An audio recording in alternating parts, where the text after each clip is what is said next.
Et on en vient au dossier du nucléaire iranien. Un accord ne serait plus très loin. Laurent Fabius, toute affaire cessante, s'est rendu aujourd'hui à Genève où il a rejoint ses homologues américains, britanniques et allemands. Bonsoir Alexandre Adler. Bonsoir Nicolas. Laurent Fabius qui à l'instant déclare que des questions majeures restent encore à régler, mais il n'empêche, on a l'impression qu'on est tout près d'un accord parce que Téhéran a fait un geste hier et que Téhéran espère obtenir le plus vite possible un accord pour lever les sanctions. Ben oui, bien entendu, les sanctions économiques sont lourdes. Le président Rouhani a été élu avec une majorité qualifiée dès le premier tour et des élections qui étaient sincères pour mettre fin à la crise.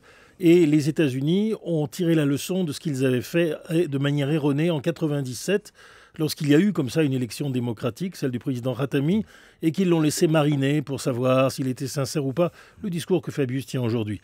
Et effectivement, pendant ce temps-là, la position de Khatami s'est érodée, les conservateurs sont revenus en force. Donc là, les Américains, et Obama en tête, ont décidé d'y aller.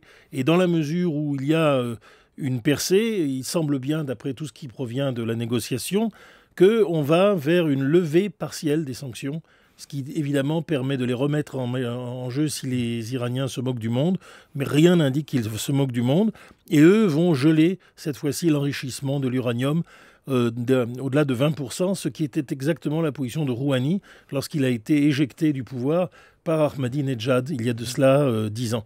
Donc nous sommes évidemment devant une percée à mon avis aux conséquences immenses. C'est ce que j'allais vous demander, les levées des sanctions, c'est un enjeu énorme ? Mais bien entendu, d'abord parce que l'Iran est un petit dragon potentiel. Aujourd'hui, c'est un pays qui est complètement assiégé, qui ne peut pas avoir accès au crédit, qui est obligé de retrancher tous ses accords internationaux. Demain, c'est un pays qui peut repartir très vite. Et cette croissance iranienne peut aussi, c'est le théorème Deng Xiaoping, créer une espèce de réformisme généralisé. C'est à ce à quoi beaucoup d'analystes croient, notamment aux États-Unis. Mais évidemment, nous sommes à la veille de la sortie, et donc évidemment, nous aurons des forces conservatrices en Iran, d'autres, notamment au Congrès des États-Unis, qui vont essayer de faire dérailler l'accord. Il est dommage que la France n'ait pas compris, mais bon, c'est pas très grave. Merci Alexandre Adler.